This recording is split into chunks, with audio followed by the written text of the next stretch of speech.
자, 이 시간에 이제 하나님 말씀을 함께 나누겠습니다. 오늘 우리들에게 주시는 하나님의 말씀은 요한복음 4장 19절에서 26절까지의 말씀입니다. 이 계시의 말씀을 제가 봉독할 때 하나님의 음성을 다 함께 들으시기를 바랍니다. 여자가 이르되 주여 내가 보니 선지자로소이다. 우리 조상들은 이 산에서 예배하였는데 당신들의 말은 예배할 곳이 예루살렘에 있다 하도이다. 예수께서 이르시되 여자여 내 말을 믿으라. 이 산에서도 말고 예루살렘에서도 말고 너희가 아버지께 예배할 때가 이르리라. 너희는 알지 못하는 것을 예배하고 우리는 아는 것을 예배하노니 이는 구원이 유대인에게서 남이라. 아버지께 참되게 예배하는 자들은 영과 진리로 예배할 때가 오나니 곧 이때라. 아버지께서는 자기에게 이렇게 예배하는 자들을 찾으시느니라. 하나님은 영이시니 예배하는 자가 영과 진리로 예배할지니라. 여자가 이르되 메시아 곧 그리스도라 하는 이가 오실 줄을 내가 아노니 그가 오시면 모든 것을 우리에게 알려주시리이다.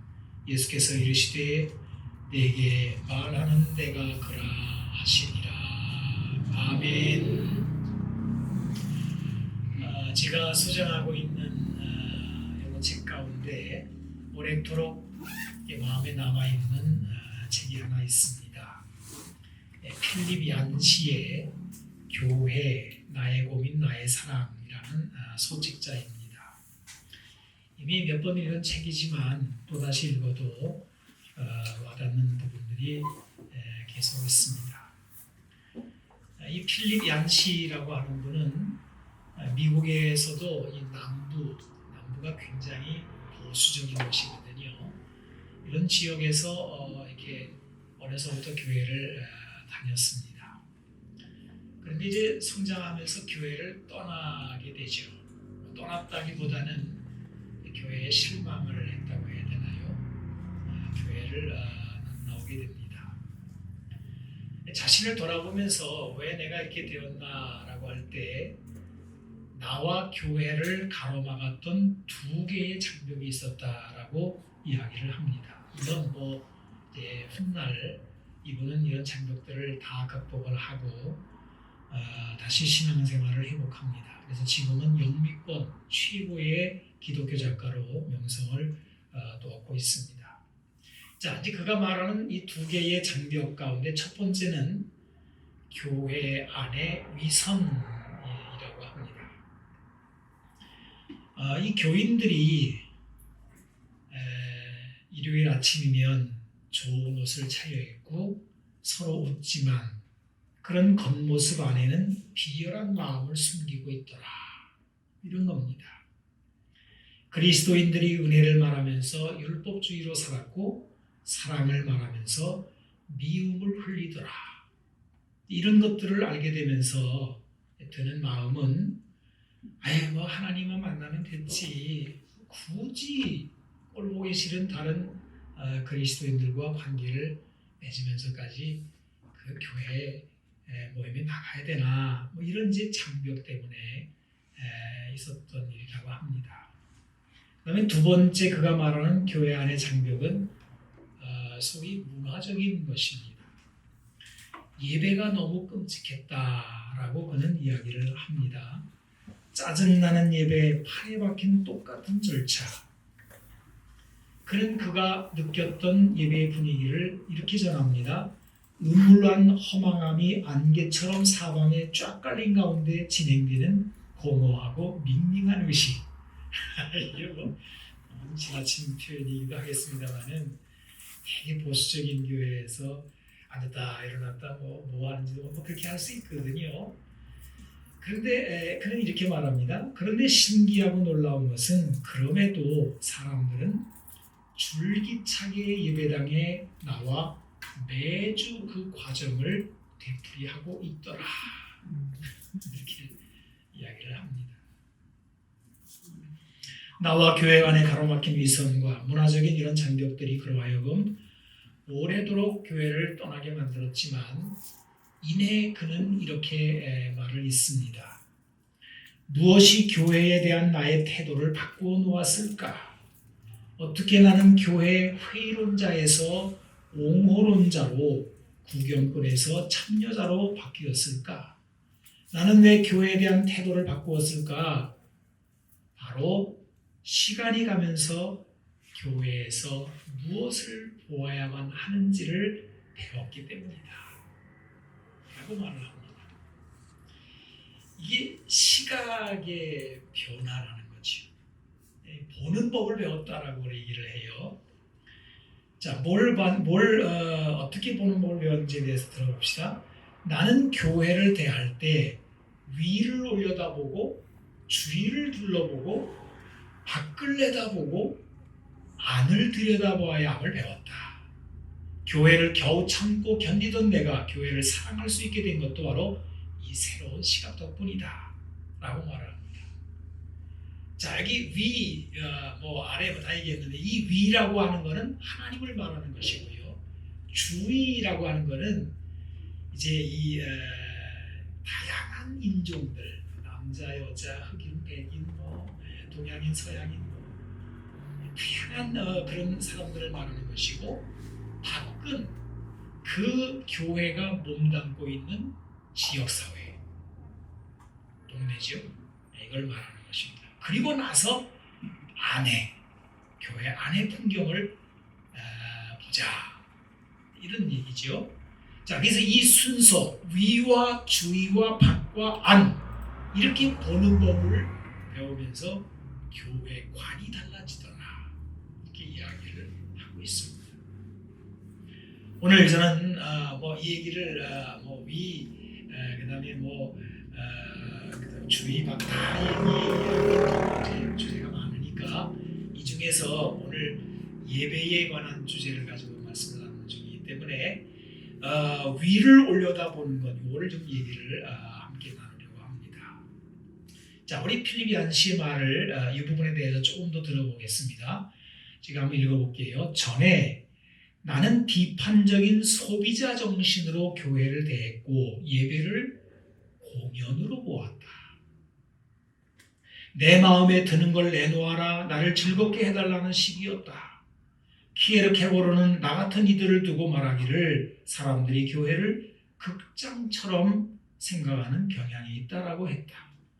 우리는 객석에 앉아 무대에 배우를 주시하고 배우는 모든 시선을 한 몸에 받는다. 배우가 제법 즐겁게 해주면 우리는 박수와 환호로 감사를 표한다. 하지만 교회는 극장의 반대라야 한다.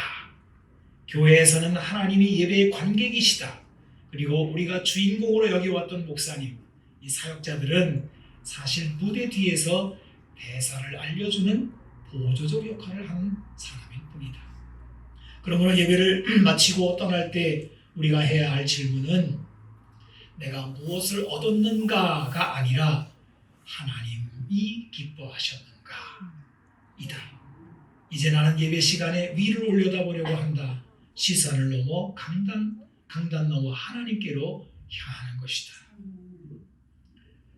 교회가 존재하는 주된 이유는 즐거움을 제공하거나 약한 모습을 받아주거나 자존감을 세워주거나 우정을 북돋우는 게 아니고 하나님을 예배하는 것이다.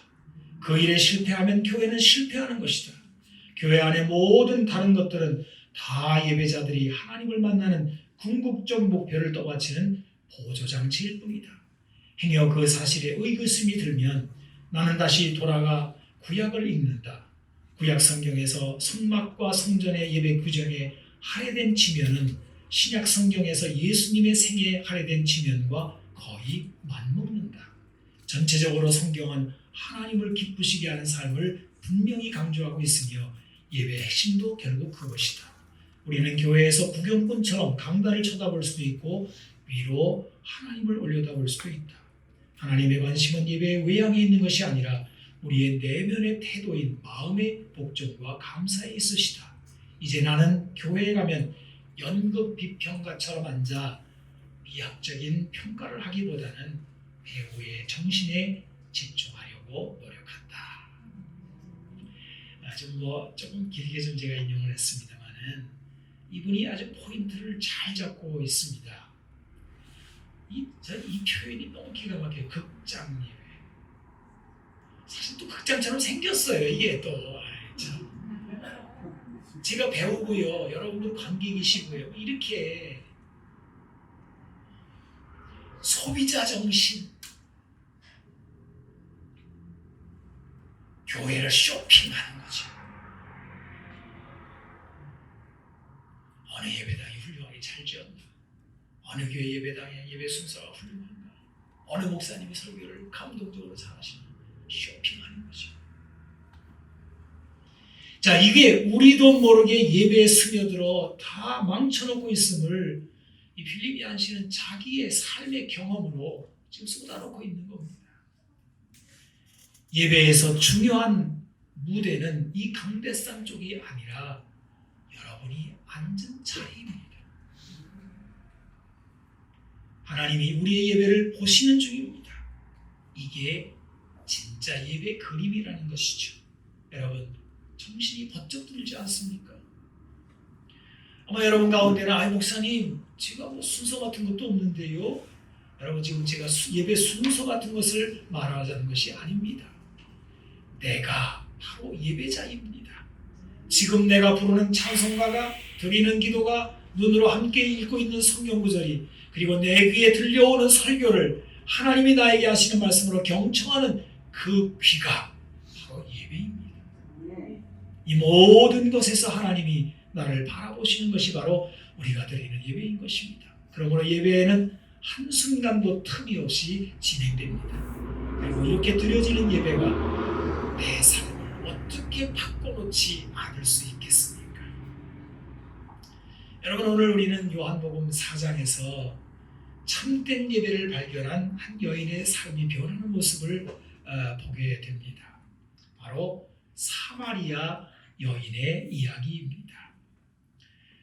조금 안타깝게 이 여인의 이름은 나오지를 않고 있습니다. 그냥 사마리아 여자 한 사람이라고 되어 있습니다. 여러분, 이 성경에는 여인일지라도 이름을 이렇게 밝히는 경우가 있고요. 또 여기처럼 이렇게 밝히지 않는 경우도 있습니다. 이 사마리아 여인은 익명의 이름처럼 그의 삶도 어두운 베일에 가려진 듯 씁쓸한 모습입니다. 이 여인은 홀로 한낮에 우물물을 길러 나왔습니다. 4장 6절에 보니까 때는 6시쯤 되었다 그랬는데 이게 지금 시간으로 이렇게 환산해 계산하게 되면 정오 낮 12시입니다. 이런 한낮은 이 팔레스틴 기후에는 너무 덥기 때문에 사람들이 움직이지 않는 시간인데 이 사마리아 여인이 홀로 물을 길러 나온 것입니다. 아주 소외된 여인의 행보임을 엿볼 수 있겠죠. 이제 곧 이 여인은 5명의 남편 경력이 있었고 지금의 남편도 정상 남편이 아닌 관계임이 드러나는데 이런 모습 속에서 우리는 본문에 등장하는 이 여인의 이름이 숨겨졌음이 바로 그의 사흘만큼이나 소외된 것임을 느낄 수 있습니다. 참 씁쓸한 삶을 사는 여인입니다.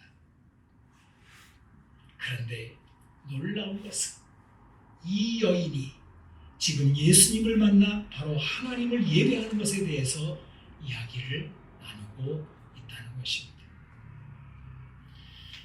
이 여인의 이야기가 이제 요한복음 4장 처음부터 시작이 되는데 처음에 뭐 한 몇 장면으로 나누어집니다. 나누어지는데 첫 번째 장면에는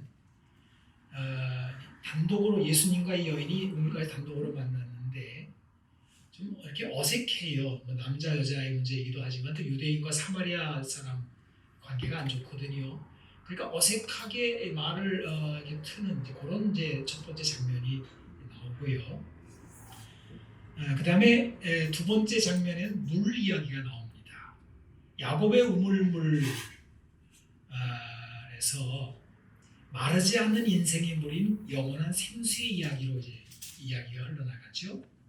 그리고 나서 세 번째 장면은 이 여인의 가정사가 이제 들춰지면서 다뤄집니다. 네 남편 데려와라 그랬더니 남편 없는데요. 그렇지 5명 있었지만 지금 있는 남편도 남편 아니지. 이 여자가 막 화들짝 놀랄 가정사를 들춰어요. 여기까지가 이제 장면인데 이렇게 숨기고 싶은 부끄럽고 한심한 자신의 삶의 모습을 들켜버린 사마리아 여인이 갑자기 예배 이야기를 꺼냅니다. 좀 생뚱맞지 않을까요? 여러분 이렇게 흘러나가는 이야기 같으면 그 다음에 무슨 얘기가 나와야 되는 걸까요? 예수님 저를 어떻게 아시죠? 제 가정 어떻게 아시는 거예요? 선지자시네요. 그리고 그 다음 나오는 말을 한번 집어넣어 보세요. 이런 말들이 나와야 되지 않을까요? 아니 어떻게 하셨어요? 놀래라. 혹은 다음에 얘기를 이렇게 하시나요?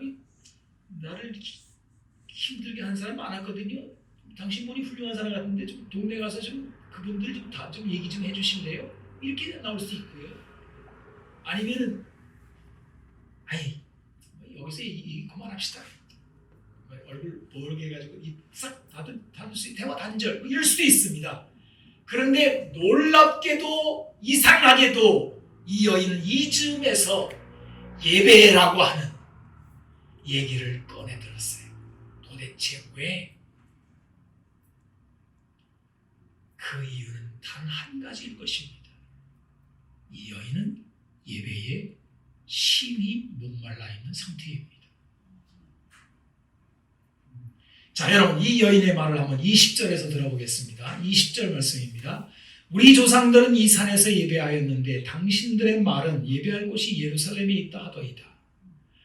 이 사마리아 여인이 예배에 대해서 한 첫 말이 뭐냐면 우리 조상들은 이 산에서 예배합니다 입니다. 그 말은 무슨 뜻일까요? 자기도 조상들 따라 이 산에서 열심히 예배를 드렸다는 얘기겠죠. 우리 현대인들처럼 개인의 자유가 있던 시대가 아니고 공동체적으로 살던 시대이기 때문에 동네에서 제사나 예배가 드려지면 다 같이 가는 거죠. 여러분 무엇보다도 이 여인은 순탄치 않은 삶을 살아왔습니다. 가정사가 불행하다는 것만큼 인생에 난항이 어디 있겠습니까? 위대한 일을 못하고 많이 배우지 못해도 가정이 알콩달콩 재밌고 행복하면 살만하잖아요. 그런데 가정이 무너졌어요. 너무나 많은 남자들에게 괴로움을 받고 살았어요. 그럴 때 이 여인이 무엇을 했을까요? 자기들의 조상들이 그리고 자기가 드리는 그 산에서 신을 하나님을 찾게 되는 거죠. 여러분 사람은요 마음속에 자기가 해결할 수 없는 문제가 생기게 되면은 어쩔 수 없습니다. 그냥 하나님하고 나오게 돼 있습니다. 그래서 사마리아 산이죠. 그리심산입니다. 이제 그리심산이라고 하는 곳에 가서 잘 만들어 놨을 거예요. 신당도 만들어 놓고 했을 텐데 거기 가서 마음속으로 이제 우리 옛날식으로 말하면 신이시여 저 좀 돌봐주세요 이렇게 했겠죠. 그런데 아무런 일이 안 일어나는 거예요. 그 예배가 자기의 마음을 채우지를 못하는 거예요. 여러분 사람이 아무리 열심히 예배를 드렸을 때 자신의 목마름이 해결되지 않으면 어떻게 할까요? 그 다음에 다른 데로 눈을 돌려요. 혹시 다른 데 신이 있지 않을까? 다른 곳에 더 신령한 곳이 있지 않을까? 그런데 들려오는 얘기는 예루살렘에 진짜 예배 처소가 있다는 거예요. 그래서 이 여인이 갈등하는 겁니다. 어디 가서 예배를 드려야 될까요? 나는 어디서 예배를 드려야 내 소원이 이루어질까? 지금 조상들이 정한 사마리아에서 드리는 예배에는 만족이 없고 저 예루살렘 성전에는 갈 수가 없고 난 어쩌야 되나? 오늘 본문에는 예배에 목마른 한 여인의 이야기가 기록됩니다. 것입니다. 과연 이 여인은 진정한 예배를 발견할 수 있을까요? 이 여인의 예배에 대한 예수님의 대답은 무엇일까요? 우리는 필립 얀시의 이야기를 우리 잠깐 나눴는데, 참된 예배는 소비자 정신으로 극장처럼 앉아 드리는 예배가 아니라 오히려 우리가 하나님 앞에 있어 하나님이 우리를 보시는 예배임을 이야기하였습니다. 그야말로 우리의 예배 의식을 뒤집어 놓는 이야기였죠. 그런데 오늘 본문도 보게 되면 예수님이 이 사마리아 여인의 예배의 생각도 뒤집어 놓으셔요. 어떻게 뒤집어 놓으셨을까요? 예수님은 우리가 예배를 찾아다니는 것이 아니라 하나님이 우리를 찾아오신다라고 말씀하시는 거예요. 23절 한번 봐주세요. 아버지께 참되게 예배하는 자들은 영과 진리로 예배할 때가 오나니 곧 이때라. 아버지께서는 자기에게 이렇게 예배하는 자들을 찾으시느니라. 예배하는 자들을 하나님이 찾으신대요. 우리가 막연히 하나님을 찾아 헤매는 것이 예배가 아니라 하나님이 우리를 찾아오시더라는 거죠. 사마리아 여인은 하나님을 찾아 이 산, 저 산을 이야기합니다.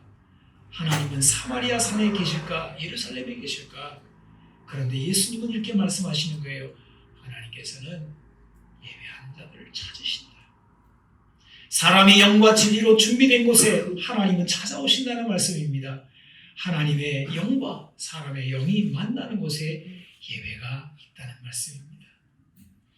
이 사마리아 여인이 이 말씀을 예수님께로부터 들었을 때 가슴이 막 뛰었을 거예요. 그래서 이 여인이 이렇게 말합니다. 25절입니다. 여자가 이르되 메시아 곧 그리스도라 하는 이가 오실 줄을 내가 아노니 그가 오시면 모든 것을 우리에게 알려주시리이다. 이 사마리아 여인이 이 말을 한 것은 예수님이 들려주신 말씀이 너무 놀랍기 때문에 메시아가 오신다면 이보다 더 좋은 대답을 하실까라는 뜻으로 이야기를 한 것입니다. 여인은 예수님의 말씀이 부족해서 다른 대답을 더 원하기에 메시아가 오시면 모든 것을 알려주신다라고 말하는 게 아닙니다. 지금 예수님의 대답이 너무 좋은데 지금 자기의 심령을 울렸어요. 가슴이 막 뜨거워지는 거예요. 생각해봐요. 막 여기 가야 될까 저기 가야 될까 이러고 있는데 아니야. 하나님이 너 찾아오시거든. 네가 영과 진리로 준비된다면 너 있는 이 자리에 예배드릴 수 있거든. 이렇게 말하니까 이 여인이 가슴이 막 벌렁벌렁 뛸 거 아닙니까? 지금 예수님의 대답이 너무 좋은데 이게 진짜일까? 이 지금 잠깐 만난 이 낯선 남자에게서 나온 말을 내가 어떻게 받아들여야 될까? 그래서 메시아가 오셔도 이런 말씀을 하실까라는 의도에서 지금 이 말을 하고 있는 거예요. 다시 말하자면 이 여인은 지금 자기가 예수님께로부터 들은 말씀에 확증을 하자는 것입니다. 이 말씀이 맞나요? 진짜죠? 참된 예배란 내가 하나님을 찾아 이리저리 방황해야 하는 것이 아니라 하나님이 예배하는 나를 찾아오시는 것이라는 말씀 진짜죠? 라고 듣고 있는 거예요. 여러분도 혹시 그러실지 모르겠어요. 이게 설교를 이제 오늘 듣고 예배드리고 돌아가는 길에 오늘 목사님이 설교하신 게 진짜일까? 어디 가서 좀 다시 한번 확인해 볼 수 없을까? 그런 마음이 들 수도 있겠죠. 너무 놀라운 말씀을 들으면요. 그런데 그러한 확증을 원하는 이 여인 앞에 예수님이 이렇게 말합니다. 내게 말하는 내가 메시아다. 그니라. 내가 그니라. 구약성경에 하나님은 나는 나다. 나는 여호와다. 하나님만이 하실 수 있는 말이죠. 근데 똑같이 예수님이 하나님으로서 내가 크다 라고 하시는 거예요. 자신을 드러내시고 말씀을 확증하십니다. 그리하여 여인이 물동이를 버려두고 동네로 뛰어들어가 내가 메시아를 만났다라고 외치는 것입니다. 여인의 삶이 변했죠. 우울하고 숨기고 싶고 도피하고 살아가는 이 여인이 동네 사람들 앞에 자신의 삶을 변화시킨 예수님을 메시아라고 증언하고 있습니다. 도대체 무엇이 이 여인을 이렇게 단숨에 바꿔놓았을까요? 예배에 대한 새로운 지식을 습득했기 때문일까요? 물론 그것도 있겠지만 더 중요한 것은 지금 이 여인이 예배를 드렸기 때문입니다. 바로 우물가에서 예수님과 만난 시간은 바로 예배였습니다. 여러분, 우리는 예배를 생각하면 정한 시간에 정한 장소에 와서 순서에 따라서 이거를 예배라고 요것만 예배라고 생각할 때가 많아요. 물론 뭐 틀린 얘기는 아니지만은, 그러나 성경이 말하는 예배는 꼭 그런 건 아닙니다. 성경에는 예배 순서도 없어요. 참된 예배는 영이신 하나님을 우리의 영과 진실된 마음이 만나는 거기에 예배가 있다는 거예요. 오늘 본문을 보게 되면 예수님은 예배할 때에 대해서 말씀하셔요. 예배할 때가 온다는 말씀을 3번이나 하십니다. 예배할 때가 이르리라, 예배할 때가 온다 그러시더니 이내 예수님은 이렇게 말씀하십니다. 곧 이때라 그래요. 바로 지금 그러는 거죠. 사마리아 여인이 예수님을 만나 이야기를 나누는 시점에서 예배는 장차 어느 때에 드려질 것으로 여겨지다가 어느 순간 예수님의 마음과 이 여인의 마음이 맞닿는 순간에 예배는 시작된 것입니다. 바로 이 예배하는 여인의 마음에 예수님은 찾아오신 것입니다. 여러분, 성경을 보게 되면 언제나 예배하는 곳에 하나님이 찾아오시잖아요. 아브라함이 예배를 드릴 때도 찾아오셨고, 제자들이 주님께 경배할 때도 주님이 찾아오셨고, 성령님이 임하셨습니다. 하나님은 이렇게 예배하는 자들을 찾으십니다. 여러분, 지금 오늘 우리는 주일날 이렇게 아름다운 공적 예배를 공예배라고 하거든요. 공예배를 이렇게 드리는 이 시간도 좋고요. 여러분이 뭐 홀로 있는 시간이라도 괜찮습니다. 그래서 제가 새벽기도 우리 공적으로 안 드려도 괜찮다. 그냥 교회를 위해서 기도하는 시간, 여러분이 마음이 동하시면요, 나와서 앉아 1시간만 그냥 앉았다 가시라. 예배 순서 진행 없어도 괜찮아요. 설교가 없어도 괜찮아요. 계속 예배예요. 장소와 시간을 불문하고 우리가 하나님을 향하여 영과 진리의 마음을 갖는다면 하나님이 우리를 찾아오시고 우리를 만나주십니다. 여기에 예배가 있습니다. 예배는 예배하는 자들을 하나님이 찾아주심으로 이루어집니다. 영과 진리로 예배하라. 우리 주님이 친히 말씀하셨습니다. 여러분, 영과 진리의 반대말은 뭐예요? 형식만 있는 거짓된 예배입니다. 형식만 차린 거짓된 예배는 참된 예배와 너무 다르기 때문에 그 차점을 누구도 부인할 수 없을 것입니다. 영과 진리로 예배를 드린다면 어린아이라도 예배의 능력을 알아차릴 수 있습니다. 하지만 형식만 차린 거짓된 예배는 아무리 잘 진행된다 하여도 인간만 모여 떠드는 별 볼 일 없는 행사에 불과할 것입니다. 예배는 하나님이 임재하실 때 예배입니다. 이 예배 안에서 우리는 하나님의 아름다움과 능력을 보게 됩니다. 기도하겠습니다. 하나님, 감사합니다. 우리도 예배를 새롭게 발견하기를 원합니다.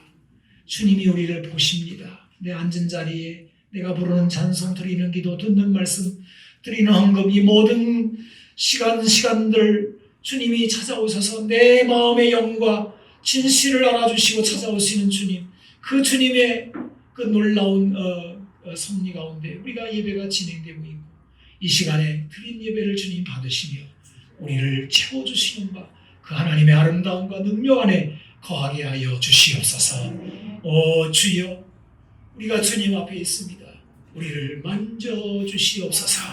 예수님의 이름으로 기도하옵나이다. 아멘. 아멘.